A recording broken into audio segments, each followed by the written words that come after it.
Good evening, everybody, or whoever is here, if anybody is. It's 8 o'clock on Tuesday, the 17th of December. I'm not entirely sure how we managed to get to the end of December, like we're just a week away from Christmas. But somehow we are, and we're just like then another week away from 2025, which is just astonishing as far as I'm concerned.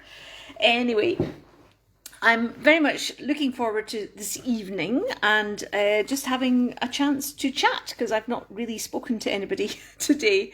This is the one thing which, when I'm working in here on my own, and I sometimes I don't see anybody, so it's always lovely. It's always lovely to be able to chat and know and trust that there are people out there. So yes, now again, you're all sideways. I will do my best to catch up with the comments if there are any. And we have Christy here. Hello, Christy. Lovely to have you. As always. I mean, it's wonderful that you're there, and it's midday, I think, over in California, and probably really sunny and really warm, and it's like 8 o'clock at night, and it's very dark and it's a bit cold.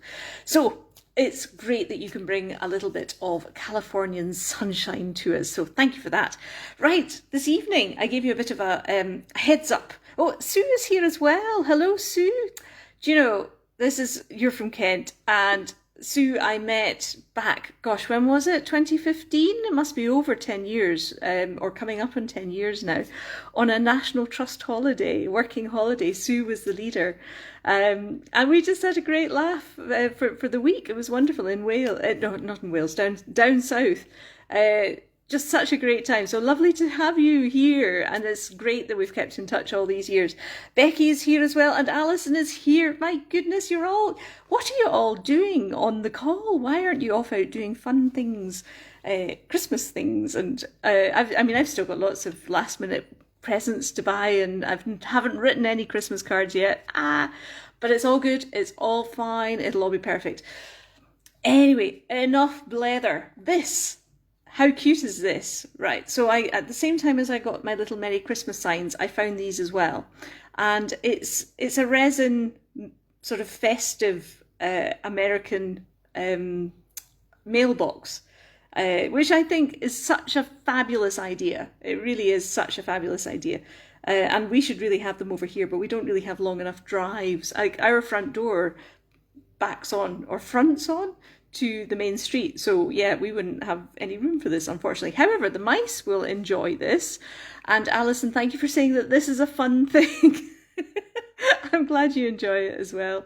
You always make it much more fun. All of you do. It's just, I really enjoy these sessions. I'm very glad that we're still able to do them. Anyway, right. So I have American mailbox, and I thought I would give it to a couple of mice who have got a parcel to post. And look at this. I prepared this one earlier. I've had these printed out for a while. It says Santa Claus, North Pole. It's a tiny little letter, which I've printed on card and folded up, and it's just the right size to go into the mailbox. So I'm going to have a little mouse on top who's going to be trying to get up and putting the letter into the post box, which of course doesn't open, so he's going to be a little bit disappointed, but hey, I think he'll get over it. And there'll be a little mouse at the bottom who will be sort of holding up, looking, making sure he's okay, keeping hold of the parcel, making sure that it's all going to be okay for posting. Not sure that they'll catch the last date for the post for Christmas post, but anyway, that's kind of a bit like me. So yes, so I'm going to be working with two white mice, and I'm using the new Galaxy White. I think I mentioned this the last time. Can't remember who I made the last time. I think was it a bunny? Was it a bunny on a Christmas sign? I can't remember. Do you know? I live in the moment. That's my excuse, and I'm going to stick to it. So this Galaxy White, it takes the place of the Fimo Glitter White, and I'm not sure it's really, it's more of a sideways step, not a forward step, I think I would say. Maybe I'll get used to it, but at the moment I'm finding it a little harder to work with because it's a bit softer than normal Galaxy White. But I'll do my best anyway. So I have cut out or weighed out, measured out, 3 grams each. So they're going to be quite small mice. Not my smallest. My smallest mice are sort of about, I think I've made ones which are like a gram or a gram and a half. The thing with this clay is because it's got like not shards, but sort of larger, I'm not sure what it is, but it's not just normal glitter.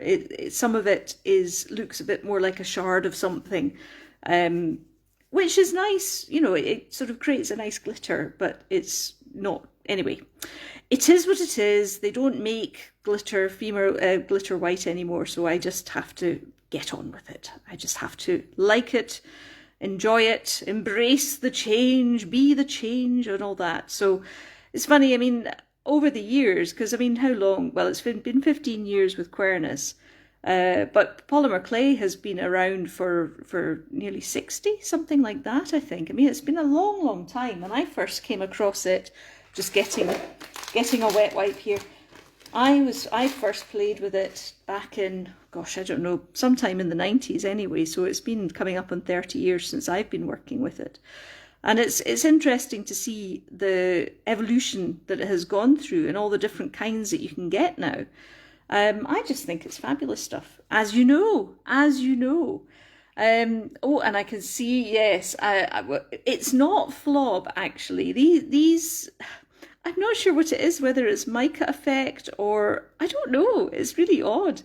But it looks almost like a shard of ice. It's very strange, and apparently it sands up very well. So according to the blurb on the Fimo website, so once you bake it, if you sand it, then you can uncover these sort of, some of it's glitter, some of it is a little bit of I don't know.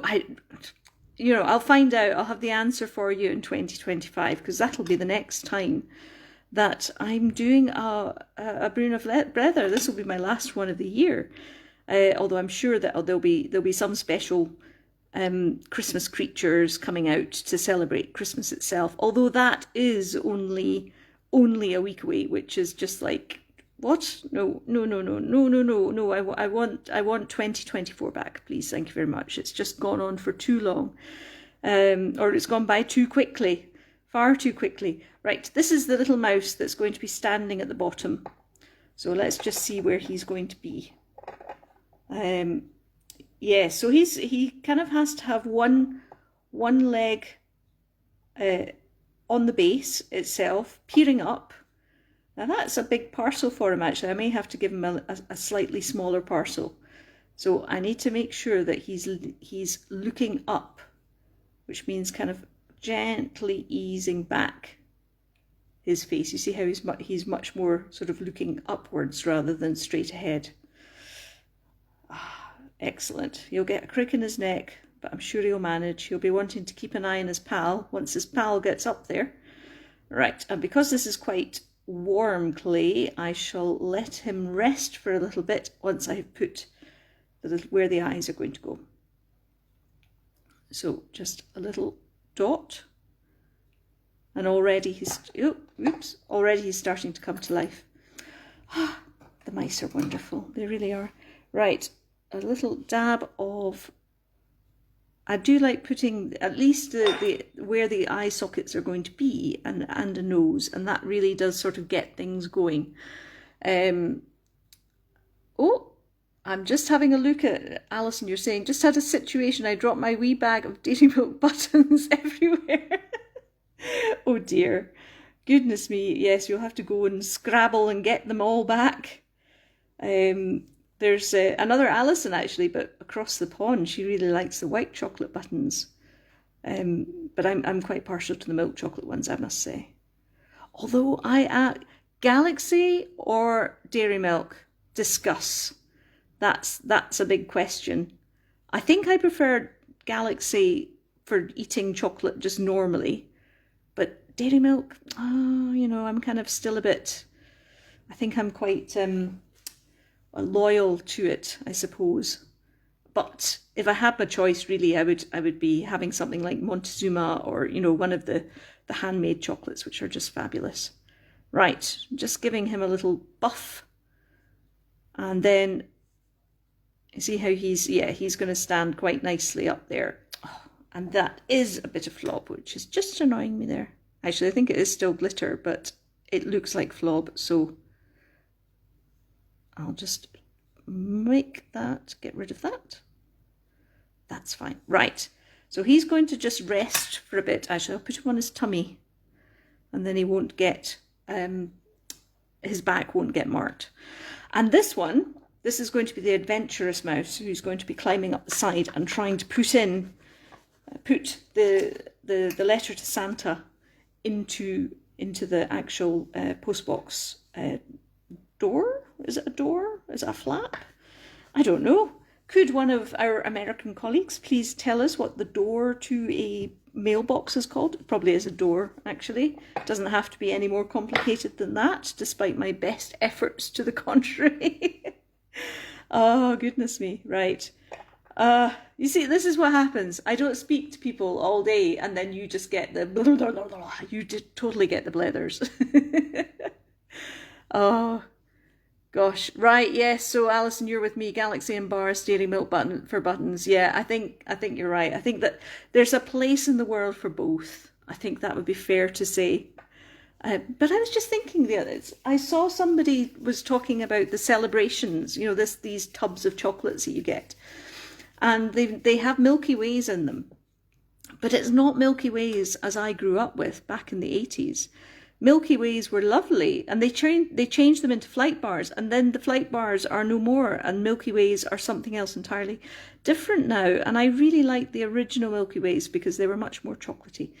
But that's just me. I'm sure there is a dedicated chocolate nostalgia group on, and of course the American chocolates will be very different again, although it must be said that I think British chocolates are a little bit better than American chocolates. No harm to American chocolates, but I think really it's hard to beat the Roundtrees and the Mars and all the rest of it. Anyway, that's just my thought. Enrique, because he goes over to Germany at the moment quite a lot with work, and he has discovered Rausch, which, and Alison will be able to give the correct pronunciation for that, I'm sure. But it's a homemade chocolate or handmade chocolate in the centre. The shop is in the centre of Berlin, and every time he goes over, he comes back with buckets of it, and it's delicious. It's even better than Lindt, and he is a complete Lindt fan. So yeah, that's pretty something. That's right. I think this little mouse is going to be standing on this bow, which is quite convenient, and then he's going to be leaning over towards the door flap, whatever it's called. So he needs to have his one paw there, and he needs to be kind of leaning over. This is I really like making creatures when they're clambering about on things. I recently made 3 little polar bears on one of the selenite iceberg towers, which are fabulous. And I've forgotten just how much I enjoy sculpting them in situ. So it's sort of making sure that if they're going to be like looking off to the left, then you sculpt their bodies so that's how it looks. You're not sort of twisting them into shape. You're kind of sculpting them into that shape to begin with. And it looks much more natural, or as natural as a tiny little mouse clambering up a little festive mailbox can be. So this little mouse is going to be looking over to the right and sort of reaching across. And again, I'll do the same with him. I'm going to just sort of let him rest for a bit because it's the clay is very warm. I do love this workshop. It is much, much warmer than any workshop I've been in before. This is my 3rd one. And it makes such a difference. But sometimes it can get just a little bit too hot. But I'm not complaining. It's winter and it's cold and it's miserable and it's gloomy and dark and rainy. And so it's lovely to be warm. But yes, for the purposes of demonstrations, it can get a little bit too warm sometimes.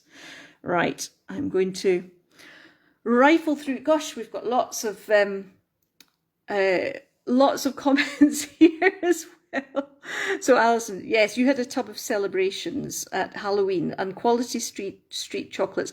I can't read the rest of your comments. Sorry, it's kind of gone off the screen and it says see more and I can't get into see more. But that's kind of put me in mind of Little Shop of Horrors and Audrey 2 saying, feed me Seymour. Anyway, that's, gosh, my brain sometimes, I wonder about how it works, but there you go. Anyway, little nose is going on now. There you go, because before I put them into place properly, I'm going to make sure that their eyes and their ears are on. His face needs just to be slimmed down a little bit. I just, when you can start to see their personality, I love it when they start coming up.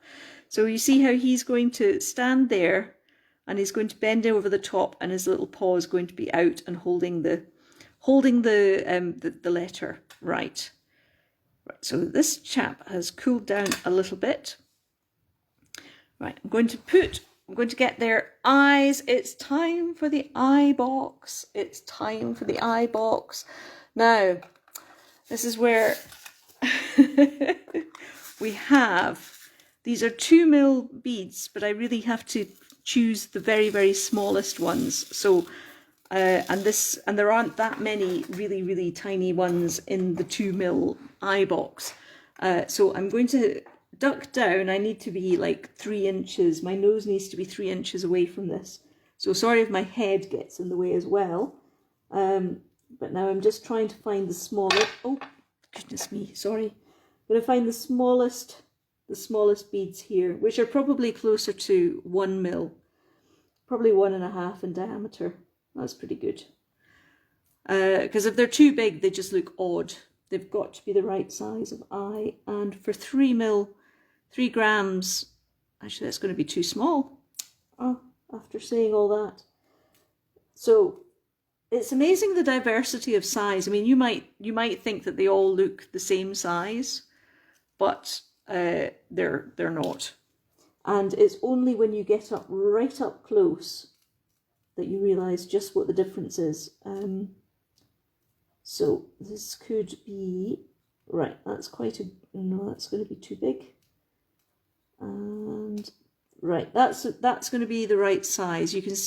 Can you see the difference in diameters between the two? I mean, if I put those two in one mouse, it would just look very, very odd. So I now need to find a matching pair for that little one. That's too small. That's too small. Half my time, and I've just lost an eye. I'll come back for that. Half my time is spent with my nose in the eye box. Better than having the eye in the nose box, I suspect. That's too small as well. Right, oh goodness. Right, I seem to have a crop of small ones at the moment. Right, that's better. Better, yeah, okay, that's fine. Gosh, that was quite something. Right, let's make sure. I'll put them in the first mouse that I've worked with because he's cooled down a little bit now. Just erring on the larger size, but I think it'll be okay once I push it in.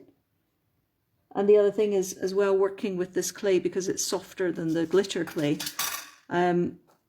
too much pressure can deform the eye socket. So here we go. Very gently in. Very gently in.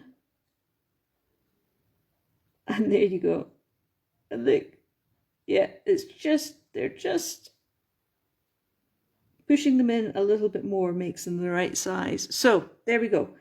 Well, goodness. Right, that's one pair of eyes. And I will now go for a marginally smaller pair for this little chap for the other one. Right. Can you still hear me okay? I'm sorry, I am sort of buried nose peering over my glasses, which means I can't see anything very clearly. Well, I can see everything very clearly, but only from 3 inches away from my nose. And of course, my brain is kind of going, no, you need to concentrate, make sure you get the right size of eyes, so don't get too distracted with talking. Oh, that's a better size. Right, let's get a matching one for that. Just talk amongst yourselves while I get the matching eyes. Yeah, the smaller the mice, the harder it is to get the right size, because the differentiation between the sizes can make a big difference. Like that is going to be too big. I think this is the longest time we've spent in the eye box. Correct me if I'm wrong. Tomorrow you'll be able to forward wind through this bit, or fast forward, or whatever they do now. What do you call it? I still call it sort of forward wind, as though you're winding a tape, but obviously that's not necessary anymore. Oh, here we go. Finally. Right, thanks for your patience, guys. There we go. That'll do. Right. And come back out now. And right. Oh, perfect. There we go. Whew.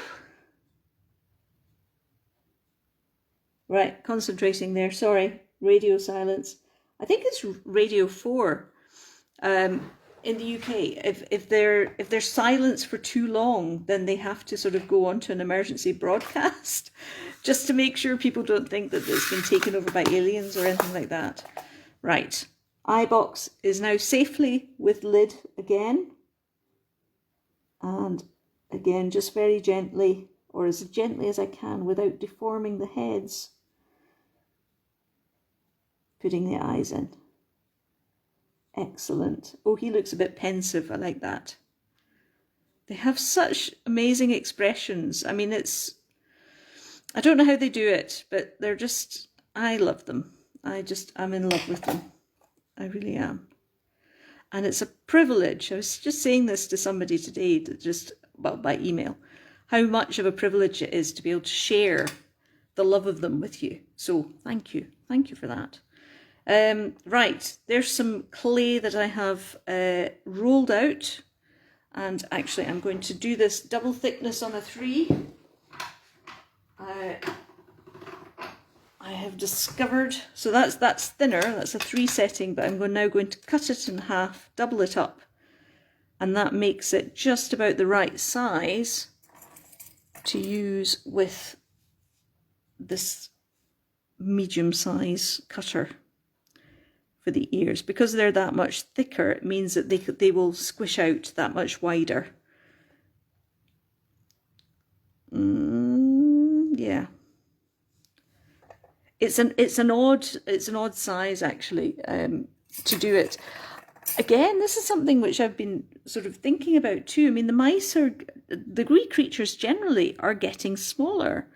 It's so strange. I mean, this is why it's always such a pleasure if somebody sends back a wee creature to be repaired. That's obviously not a pleasure, because it's a shame that they've been damaged in some way.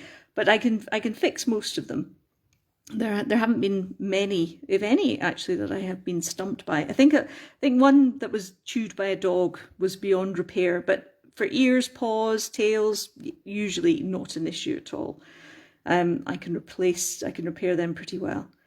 But it's interesting coming back and meeting old mice, old creatures that I made years ago. They just feel so large now compared to the mice now. A large mouse for me now is a 5-gram mouse. That used to be the tiny mice, the very small ones. It's really interesting how it goes. Sorry, I've just been nose and eye box, and I've missed out on all the comments. Apologies. But Christy, thank you for saying you can still hear me okay. That's fine. That's fine. Right, I'm now going to roll out or use my ball shaper to shape the ear. And I'll make sure that this is going to be the right size. That's a bit of flob.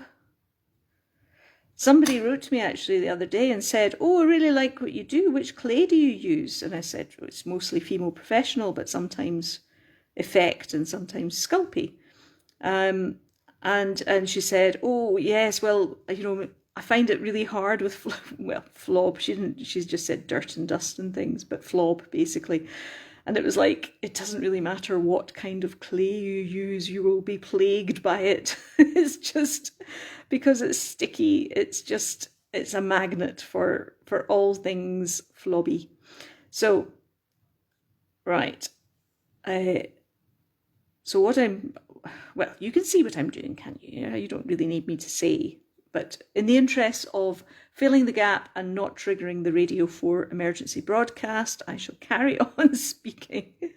So I'm just making sure that it's round all the way, not too thin, or else it'll lose its concave shape.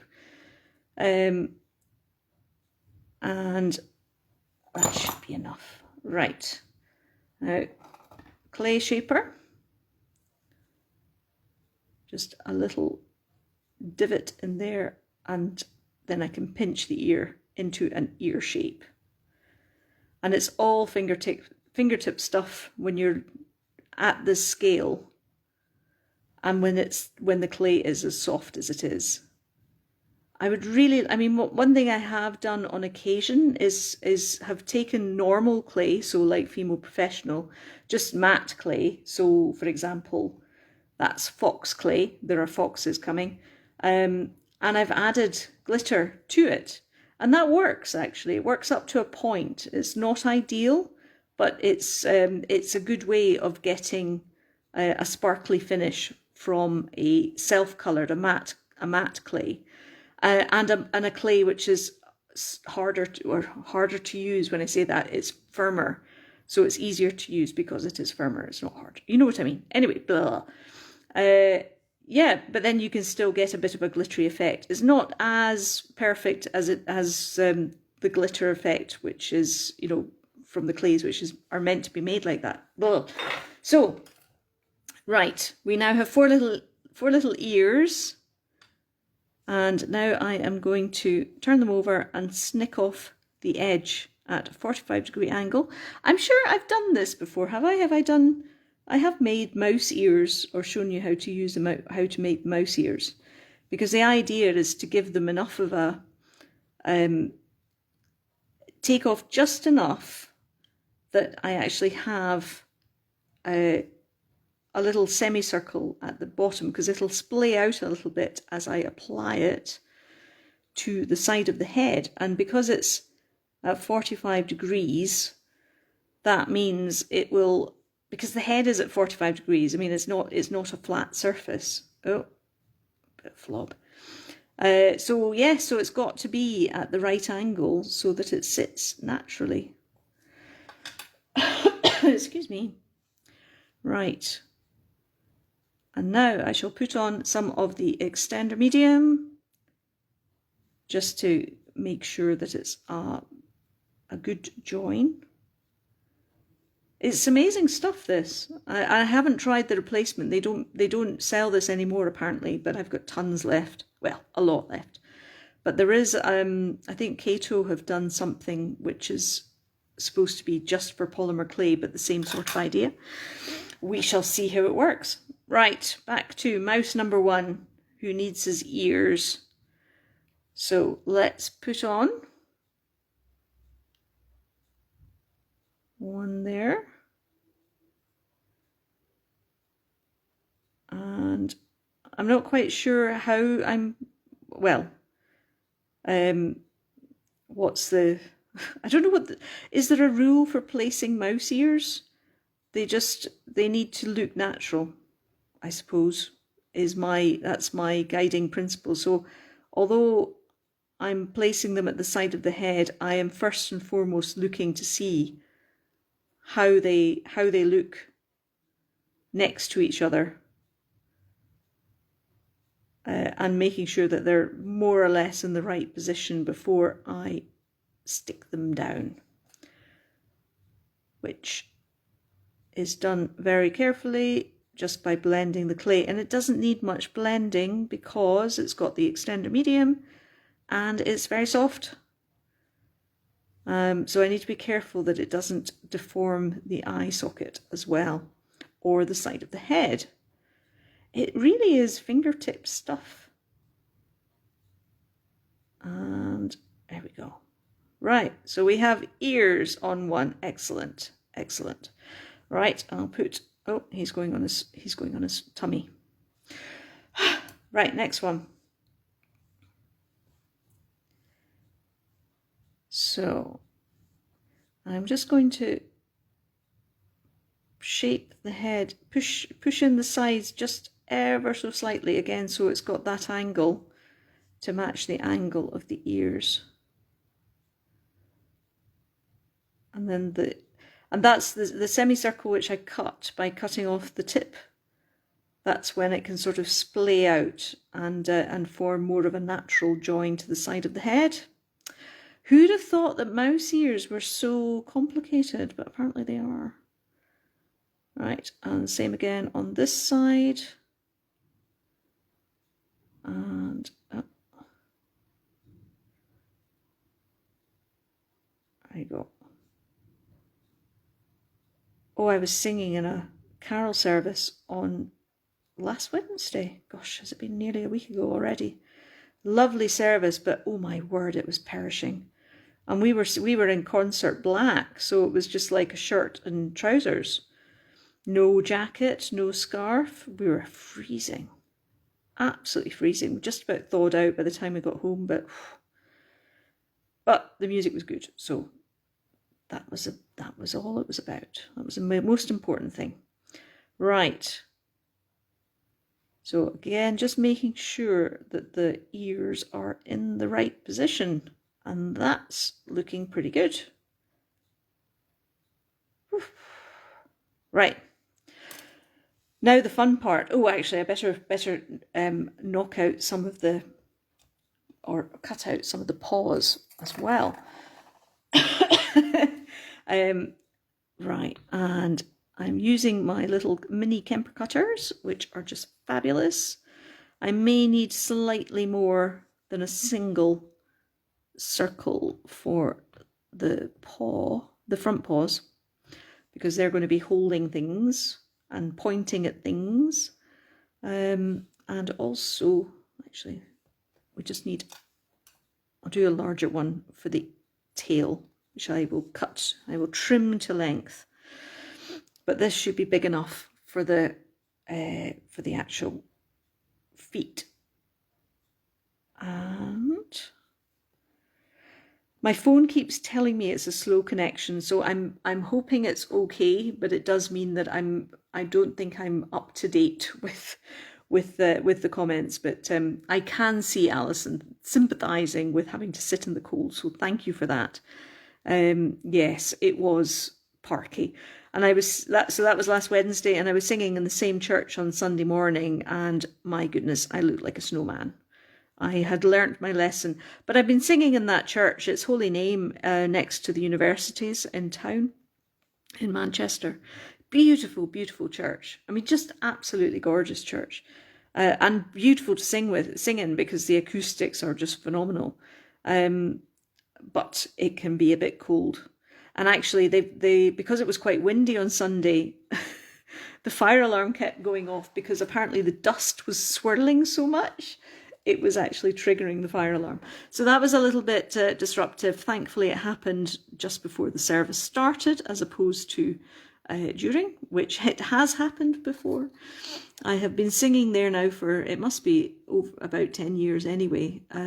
I met Enrique in 2015 and started singing with them, I think, with the church, because it's his church. I mean, well, he comes to it a lot. So I started singing with them pretty much from the get-go.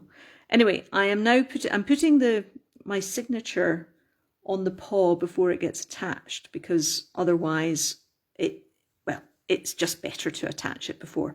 And this is going to be the one which is standing, so at least it can be a signed mouse.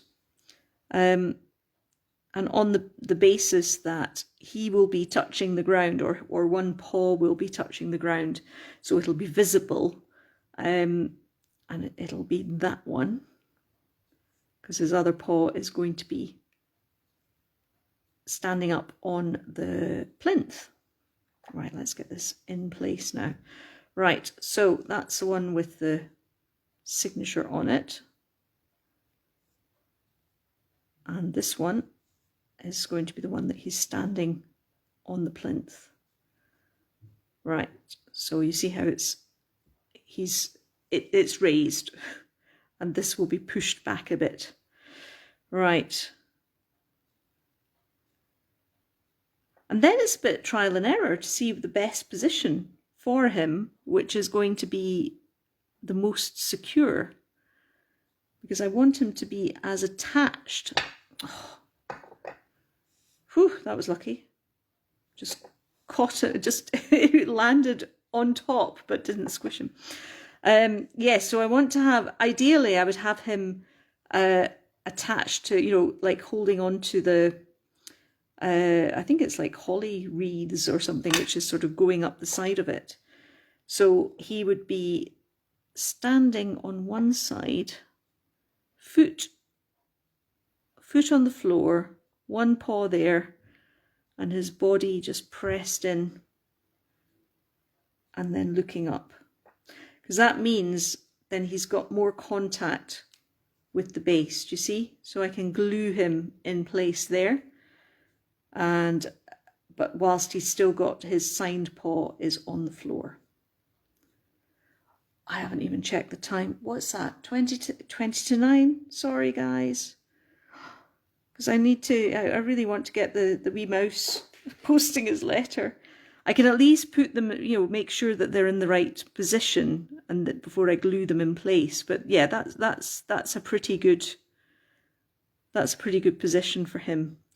And once he's in place, see, then I can tip his head back a little bit more,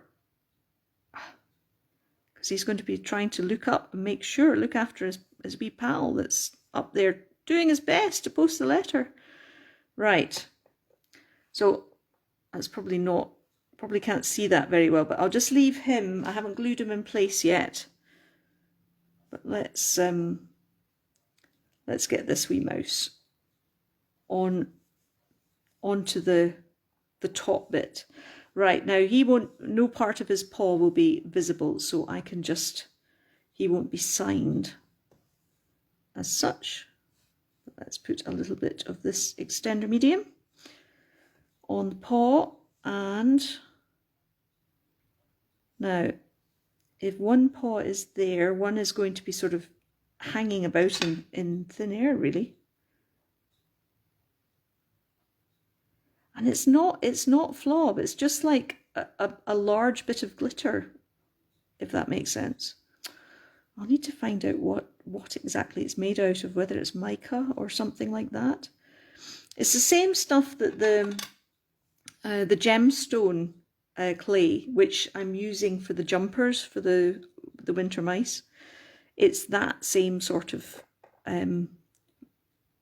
type of clay.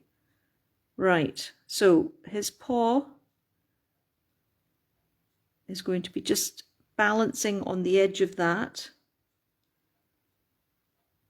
And he's going to, so one paw will be sort of swinging free.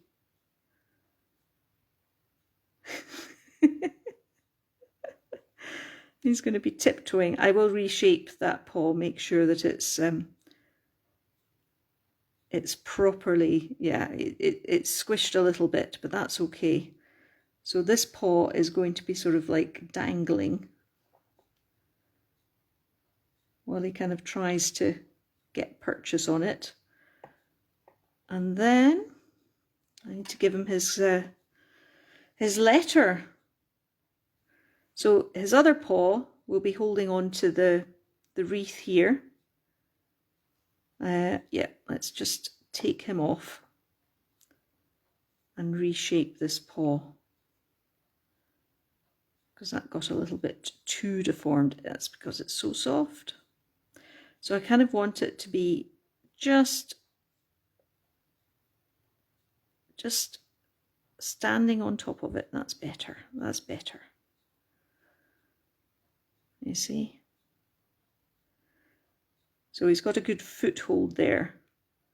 But he's kind of stepping off and trying to find the other somewhere else to hold on.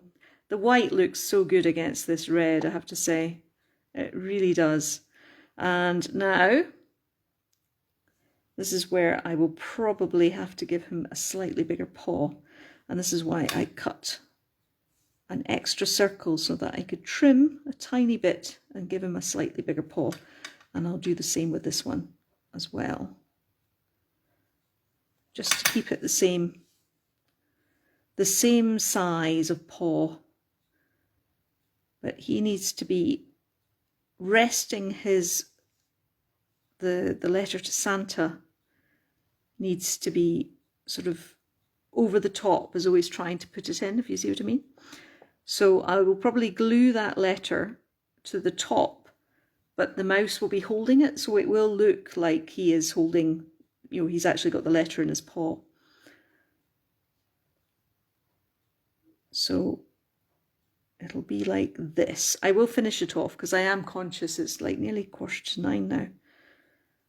But just to give you an idea of how it's going to look. I'm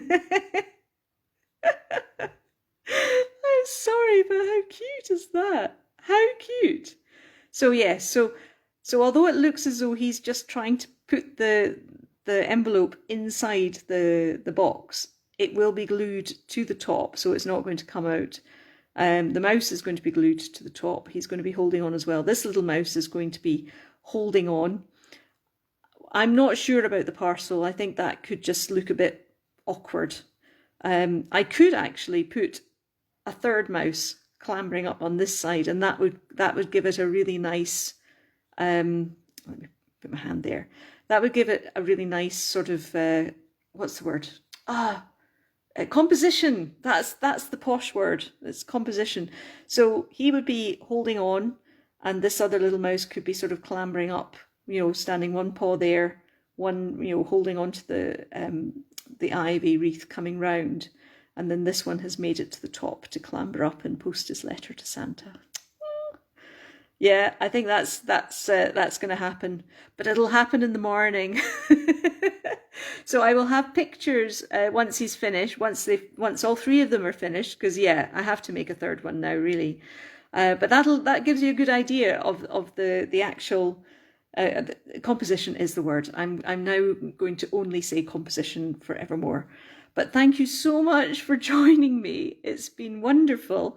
Thanks for putting up with me rummaging in the iBox for excessive times. Oh, Carolyn's here as well. Hello, Carolyn. Lovely to have you here too. I'm looking forward very much to reading over your comments once I've actually, you know, packed everything up and sorted everything out. So thank you again. It's always a delight, and thank you for being part of it for this whole year. And I will post these three will be in the shop tomorrow at some point. So watch this space. Have a lovely evening. Have a lovely day wherever you are, and thank you so much again. Have a good day. Bye.